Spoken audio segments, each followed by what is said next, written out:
Welcome to the University of Rio Grande for another edition of Safety Net, where we have a very special guest today, Gallipolis Municipal Court Judge Eric Mulford. Thanks for having me, Chief.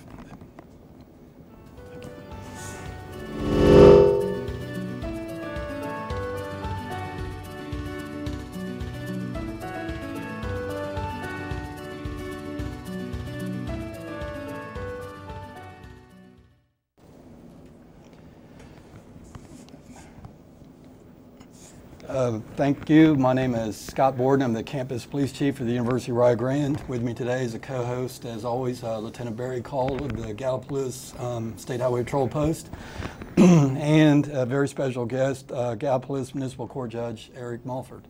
And as always, what we'll do is, Barry, if you could let us know what's going on with the Gallia County, Meigs County State Patrol area. Sure. Thank you, Chief. Right now, we just come off a very successful Thanksgiving holiday reporting period. This past weekend was the safest Thanksgiving holiday reporting period in almost 12 years. We had 6 fatalities across the state of Ohio, which I think it's 11 or 12 down from last year. So obviously that was a big success, not only for our division, but for all the motorists who traveled through Ohio over that time period. Going forward, we're getting prepared for Christmas holidays and New Year's Eve. Want to continue to encourage people. We're still gonna have some inclement weather coming in. Just encourage you to when you have those mornings where there could be a chance of rain or snow or ice, please take a few extra minutes to leave early, give you extra time to get there to where you're going, and drive within your means.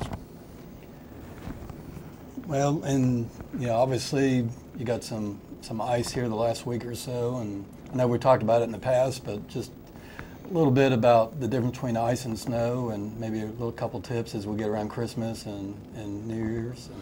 Well, obviously ice, unfortunately, at times you can't see it, particularly on overpasses and bridges. By the time you hit an icy overpass or bridge, by the time you realize it, it's normally too late to react, versus snow, where you actually can see snow on the road surface itself, and snow can and will give you some traction to a certain extent, but where ice was just simply just a sheet of ice, and when your wheels start turning on that ice, obviously there's no traction for it to grab a hold of, and next thing you know, you react, and more times than not you overreact, and you try to steer out of it and end up steering into a guardrail or something like that. So, but that's the biggest difference, is so many times ice you can't see it until it's too late, where snow you actually can see it on the surface, and at times it can give you some traction or keep you somewhat on the roadway.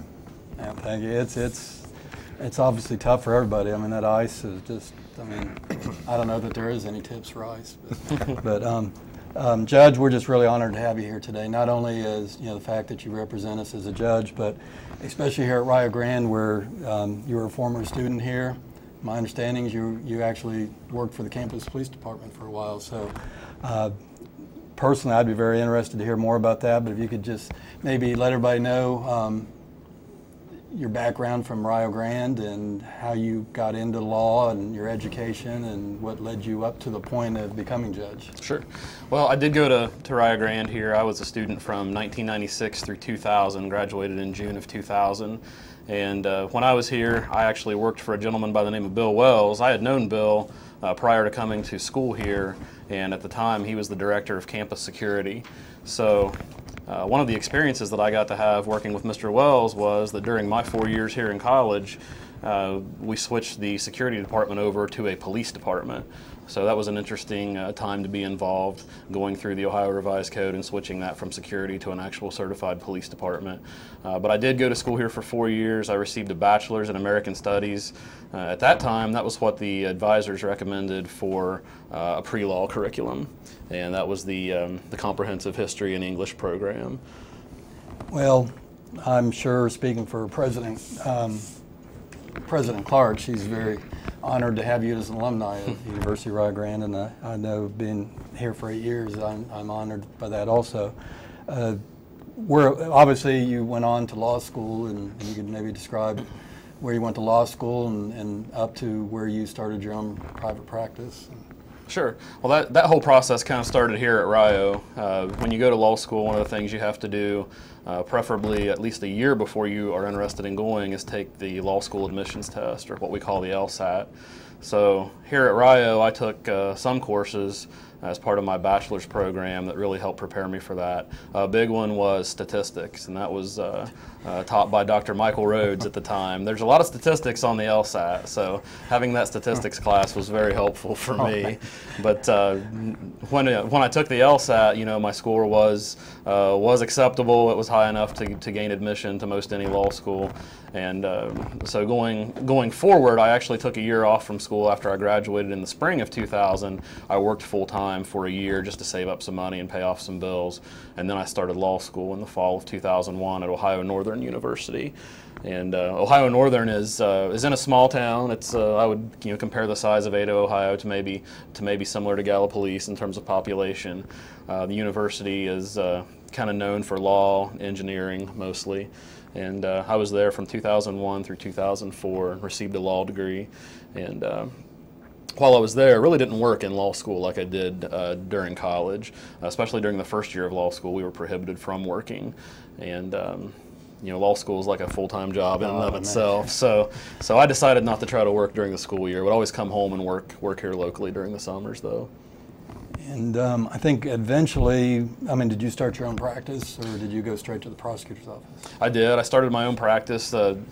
When you finish up law school, one of the first things you have to do, of course, is take the bar exam. So I wanted to make sure that I was prepared for the bar exam. So I stayed in Ada at Ohio Northern during the summer after I graduated, and I studied for the bar exam just like it was a full-time job. And after taking the bar exam, I moved home. And the frustrating part of the whole bar process is that you take the exam, in my case in July, but you don't get your results until November. So from July to November, you got to find something to do. But after I passed the bar and got my results in November, I opened my own private law practice in Gallipolis and started out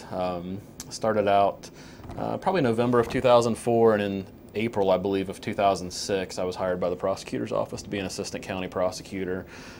At the time, the prosecutor who was in office allowed the assistants to have private law practices, so I kept my private law practice throughout that time as well. Was there anything that you specialized in, or as a private attorney, or was it general? Or? It was a general practice, but I did try to concentrate my practice after a few years that went by on things that didn't require a lot of court time. With the prosecutor's office, we were fairly busy, and with the prosecutor's office, we were in the courtroom quite a bit. So the trade-off was that at my private office, I tried to concentrate on things that didn't take courtroom time. So that involved doing a lot of real estate transactions. We did both commercial and residential real estate, which can get pretty involved, especially with the commercial transactions. We did wills and estates. Some of the estates can get pretty involved. We did some commercial collections for businesses throughout southeastern Ohio. And then we did a little bit of general civil litigation as well. We were able to grow our practice. I started in November of 2004 by myself, and by January of 2017, when I came to municipal court, we had 2 attorneys and 3 support staff. So we had grown quite a bit over the years. I think a lot of people, what they don't realize is they think someone is just all of a sudden anointed a judge. Mm-hmm. But judges have a lot of life experiences. Like you have your private practice where you deal with sometimes defending defendants. Mm-hmm. Then you go through the prosecutor's office where you see things through a different eye. Sure. And I just think judges have a unique, and you probably feel, if you want to expound on it, a unique perspective as opposed to like police officers. We always try to get what we perceive as the bad guys and we send them to your court. But you've sort of seen it on 3 different levels: the defending, the prosecuting, and now the judging. And it just has to be sort of a very humbling experience, and you have to be a little worldly to have that knowledge. I tell you, you're exactly right. And when I went into the prosecutor's office especially, I started with the attitude that I was going to work 24 hours a day if necessary. And I had the fortune to have a lot of good police officers around me, but the city police, the sheriff's office, and the highway patrol. And we formed a pretty good partnership, and we went at it pretty hard for a few years. And I started out with that mindset that we're out here getting a bad guy. And over the years, especially once you get into the judge's position, you really have to temper that down, and you realize that that you're there to protect everyone's rights. You're there not only to hold persons accountable who may have committed a crime, but you're there to hold law enforcement accountable for doing a good job. You're there to hold the public accountable. And I try to remember every day I'm there to hold myself accountable as well. The way that I treat people, the way that I conduct myself on the bench and out in the community. And I think that's something that, that comes with a little bit of maturity and a little bit of age as well. Well, you got to deal with people on many levels. You have the victim, you have the defendant, you've got the police officers who have a goal of prosecution. You have the prosecutors, you have defense attorneys, you have the appeals courts, appellate courts above you. I mean, it's got, you have to have a personality that meshes, it's able to mesh with all those people. Yeah, you're right, and the unique thing about municipal court too is that unlike the common pleas court or the juvenile court or the court of appeals, at municipal court, we are a trial court, but we're a trial court over when it comes to crimes and traffic violations over nothing more than misdemeanors. So we see a lot of defendants who come in without an attorney. And so I think as the judge, you really have to go the extra mile to make sure not only that they understand the proceedings, but to kind of help protect their rights as much as you can. Whereas the common pleas judge is not going to see someone come into the courtroom without an attorney. We see people come into the courtroom every single day without an attorney. And for someone whose first time it is being there, they really don't understand the process at all. So one of those things that you learn over time is to be patient, to take the time to explain the process, and to really make sure that you're looking out for that person's best interest, because there's nobody else there to do it. One of the things I told my staff when I took office is here in Ohio, about 75% of the people who come into contact with their court system will come into contact with their municipal court as opposed to their common pleas court or their juvenile court. So for that reason, it is our job to bend over backwards to make sure that we are providing good service to them and to make sure they're understanding the process that they're there for. Yeah, and I think that's super, because since I've been here, we get some students every once in a while will get a speeding ticket or get themselves in a little bit of trouble, and they'll come and ask advice, and I'll give them some advice to be polite and courteous and all that. And when they come back, even though you prepare them for it, is when they walk in there and then they go in front of that bench and they look up, it's like they forgot everything that I told them to say. And that's what I'm talking about, maybe humbling. When you're sitting up there and you're looking down, I guess it would make everybody feel good, the compassion that you just explained, because I mean, you take good kids that just maybe got a speeding or a stop sign ticket, and like you said, it's their first experience, and even though they go in there with a plan and all of a sudden they're looking up, and you probably see that look on their face, don't you? Oh, absolutely. And I think about my first time as an attorney walking into a courtroom and being in front of a common pleas judge. That was a humbling experience. So I'm sure for someone who has no experience with the legal system, coming in and being in front of a judge, sitting on a higher bench, wearing a robe with some formalities taking place, cases being called by case numbers, and that's a humbling experience for anyone who's not used to it. Oh, so. Even for officers, I mean, Barry's got 27 years now, and I've got 41 years in law enforcement and been to 4 or 5 different counties and seen a lot of judges. In a pro-law enforcement, in a positive way, not that you're set just. I mean, a judge has to be fair and look at the letter of the law, but it's just, and I know Barry can expound on it a little bit from his aspect of it, it's just really good as when I was a trooper and all the way up through the ranks, and even here, is to have a judge that is truly compassionate and treats the officers with dignity and respect, and a lot of that is because you would hope that they treat you and all judges as dignity and respect, but you probably not want to comment, but and I'm sure Barry has run into a few that don't do that. So you really appreciate it as an officer when you have somebody that treats the victims, the defendants, and the fellow officers with dignity and respect. And I guess I want to thank you for that and give Barry. Well, Judge Mulford's staff, you got an excellent staff in there that do a real good job. We work with them on a daily basis, whether it be through some charges being filed or having questions about certain things. They're top-notch staff, and my guys go to your court and when subpoenaed, and that they, no complaints. That's good. They go to court, and obviously we encourage them to document their cases top notch and be prepared to go to court. That way, that way they don't put a judge or a prosecutor in a difficult situation. So, but it's from me and my officers at the post. We appreciate what you've done so far in this municipal court, and look forward to working with you in the future. Appreciate that. We have a lot of good people that we work with. It's nice to enjoy coming to work every single day. And I have had some jobs in my life where that wasn't the case. So I'm happy to say that going to municipal court, I'm happy to go to work every day. And we try to do justice, but we try to have a little bit of fun in the process. Municipal court's a busy place. It's the busiest court in the county by far. It's probably the busiest court in every county is going to be the municipal court. And it gets a little challenging at times I should say, but we try to be very respectful of everyone's time.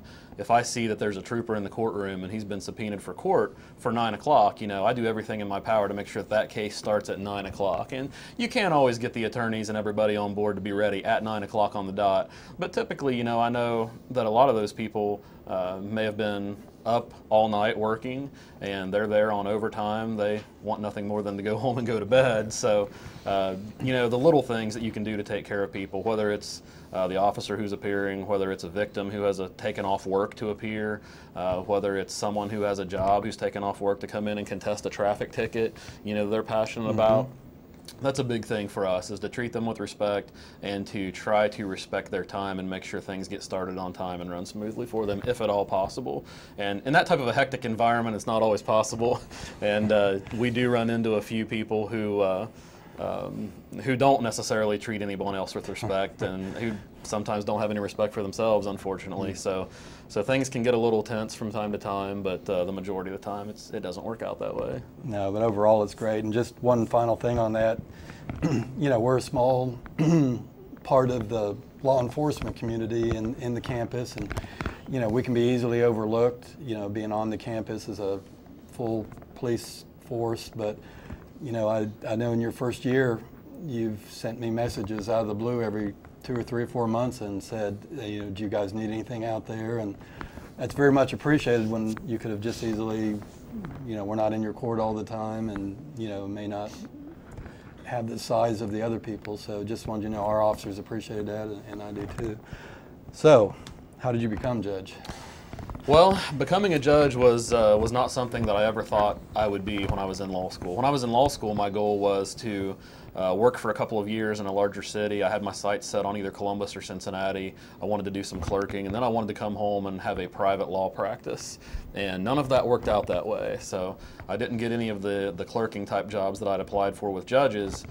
So I came home immediately and started my private law practice. And when I went to the prosecutor's office, that's something that I really had planned on and that I really wanted to do.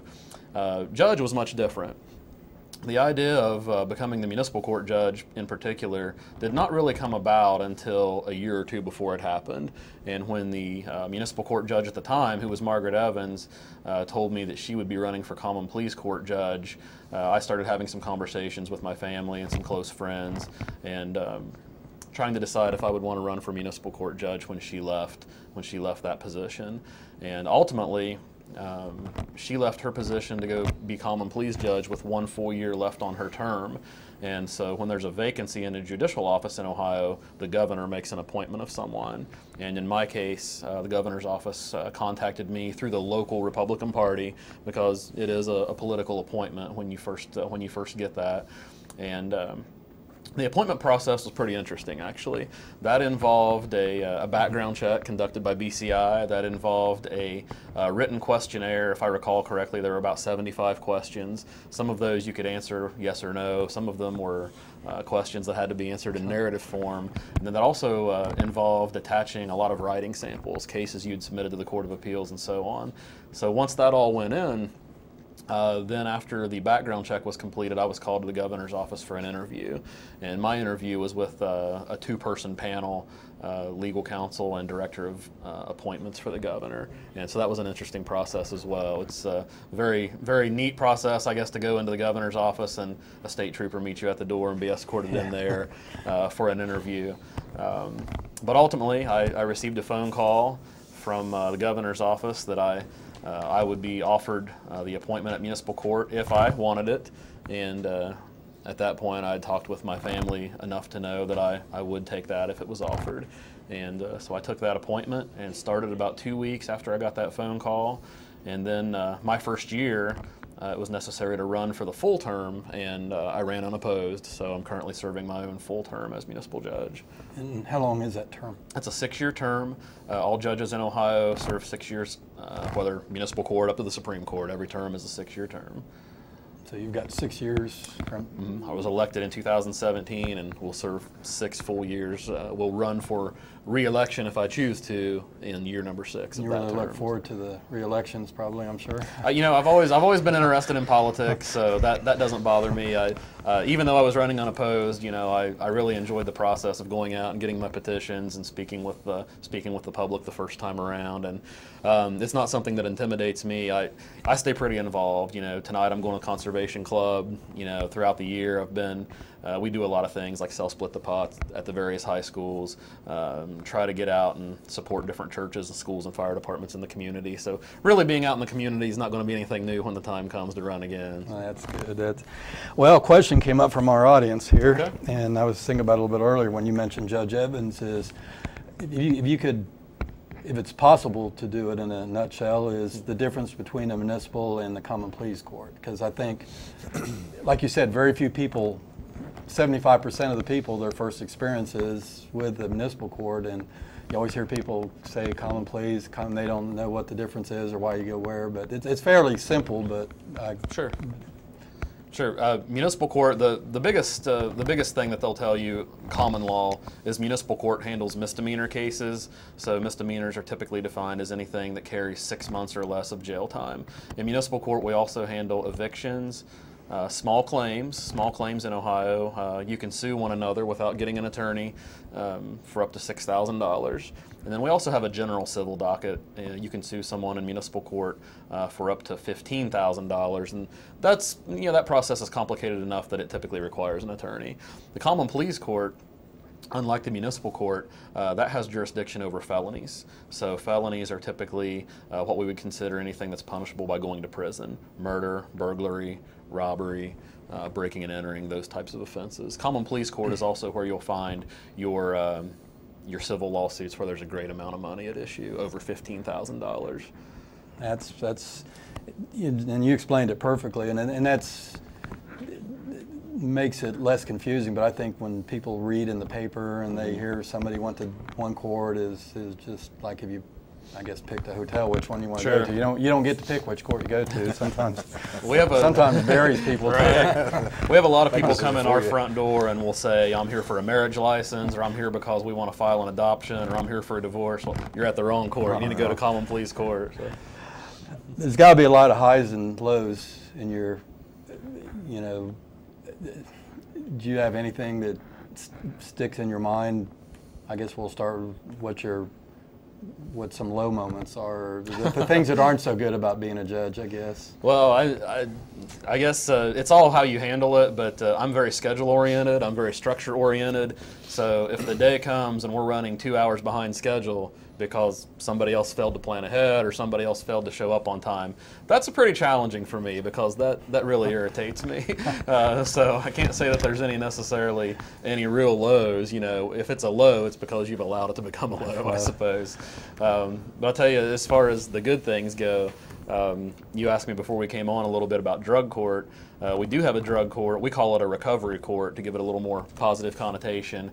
But you know, a really good day is when you see someone graduate from that program, someone who's lived drug and alcohol free for a year, who's completed community service, who's completed their coursework and their treatment, who's made the decision for themselves that they want to do that, come to us and ask for it rather than us going out and finding them, and to see them achieve that goal. That's a pretty good day at the court. Oh, it's, you know, and that's what we were talking about before is, you know, when you're a young officer, like I said, I've got 41 years in it, so it's been a long time since I was a young officer, but, you know, as you mature, it seems like, you know, it's always at the beginnings to get the bad guy, and that's what you do. But you realize that, you know, there's people that need chances, and not every everybody deserves to go to prison forever and go to jail forever, and I just think the drug court is like you said, to give somebody a chance to graduate and give them another another chance in life. I think it's a good thing. We got another question from our audience here. It's for the judge. TV shows about judges like Judge Judy, are they realistic? Well, no, not at all. I would say the closest thing you're going to find at a real municipal court to a TV show like Judge Judy is the small claims docket. So when people come in without attorneys and they're suing one another over $100 or $200, things can get a little interesting. For some reason, in those cases, the litigants are sometimes more passionate than the persons charged with major crimes or the persons who are suing one another for $10,000. But when there's not an attorney there to help them, things can get a little wild. And unfortunately, because most people's perception of how it's supposed to work is probably from some of those shows. Right. Which one is it that they're always into the Supreme Court at the end of the show? Sure. The trial, and then the whole trial's done with, the conviction, and plus Judge Judy is the highest paid judge. Did you see that? I did. She is the highest paid judge. And it's hard, you mentioned the Supreme Court. It's hard to get to the Supreme Court. And in my career as an attorney, specifically as a prosecutor, from 2004 through 2017, basically as an attorney, I had one case go to the Ohio Supreme Court, and we had one case that was appealed to the United States Supreme Court, but the U.S. Supreme Court chose not to take it. So, in all those years, I had one make it to the Ohio Supreme Court, so not many cases are getting that far. They go there every time. Well, speaking about your most prolific case, apparently the Grinch was arraigned in your court, and you told us a very good story about that. We have about 2 minutes, and I think they'd be interested in hearing the story behind that. Well, the Grinch was brought in by the Gallia County Sheriff a few days ago, and the Grinch is being held without bond right now until his trial. He's charged with stealing Christmas, and here over the next few weeks, I think we're just going to let him stay there without bond, and we'll see how much his heart grows between now and Christmas Day, and we might be able to let him out. But I think I've had a lot of comments from a lot of parents and a lot of kids around the community that really got a kick out of that and are glad to see the Grinch locked up. And I think Sheriff Champlin had a little bit to do with that, and you said Deputy Detective Gruber and Detective Gruber, Deputy Argabright, they had a little bit to do with arresting the Grinch and bringing him before the court. From what I understand, one of the police departments in Athens County had been looking for the Grinch for about 5 years, according to a Facebook post that they put out the other night. So he's been captured in Gallia County now, and we'll see how his trial plays out. Well, this has gone fast. We're about out of time, and Your Honor, I just can't thank you enough for being here. I thank you for your service to the citizens of Gallia County. I thank you for your service to law enforcement, and I thank you for your kindness that you've shown the University of Rio Grande and for being a proud alumni of the University of Rio Grande. I enjoyed my time here. I thank you for having me. Appreciate the invitation and appreciate the opportunity to work with all of your officers, and it's been a pleasure. Thank you.